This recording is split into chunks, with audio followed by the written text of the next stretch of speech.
So what if I said that we are all mad? You, me, and everybody else. You'll think I'm crazy to say that we all are mad.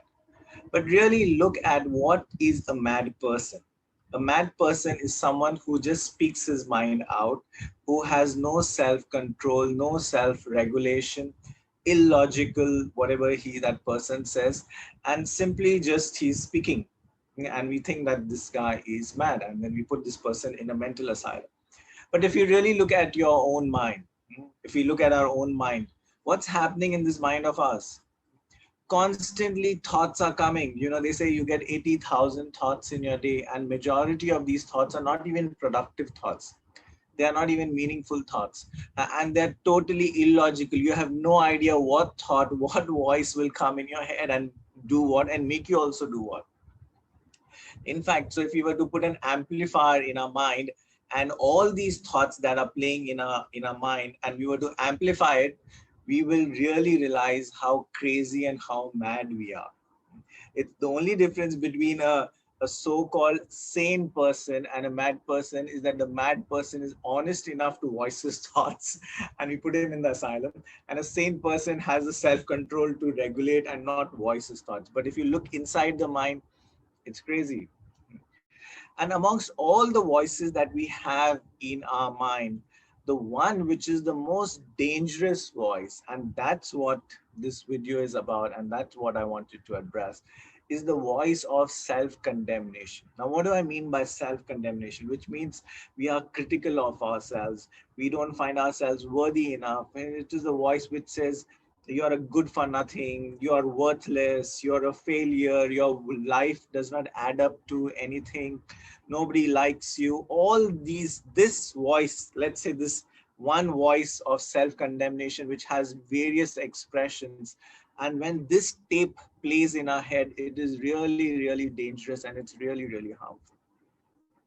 And the reason the why people commit suicide is not so much because the external circumstances are bad. External circumstances may be good, bad, they're changing all the time, but it's because they cannot live with this voice in their head, which is saying that life is over now. There is no hope for you. They feel so miserable. It's basically they cannot live with the mind, which has become such a liability, and then they end their life. So what I suggest is we must, now this is a very unconscious process, this voice of self-condemnation that I'm not good enough, I'm not loved enough, I'm not wanted, all this. Now this happens very unconsciously. So why not consciously create a voice of self-love, of friendship, of compassion, and you'll have to consciously cultivate and nurture this like you nurture a plant or you nurture a tree, and then it will give you fruits. So what would that be? Which means you talk kindly to yourself. Now you'll say that if I talk to myself, then I'm crazy. But then of course you're talking to yourself all the time. So why not consciously talk to yourself? And the way to do it, maybe you could do it as a practice. Why not write a letter of compassion to yourself every day? A loving letter. You could start by simple. I'm just giving an example. Like if I were to write a letter to myself, I would say probably, dear Ajay, you're going through a very difficult time. I'm just giving an example. Right now, I'm not, thankfully.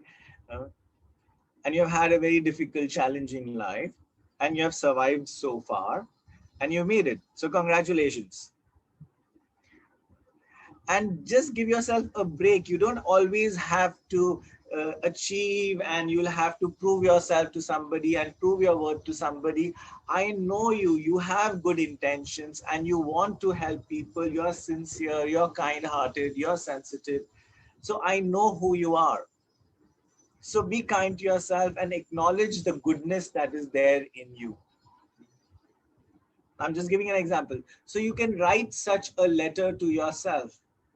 Just write whatever spontaneously comes to you. It's a letter of self-love. It's a letter that comes from that voice of compassion that you're trying to cultivate in you. You can make it a practice of writing such a letter to yourself at the end of every day.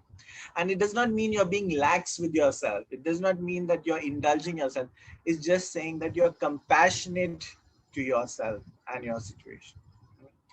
So I'll end with a quote. It's an anonymous quote. I don't know who is it from. It says, self-love is not selfishness.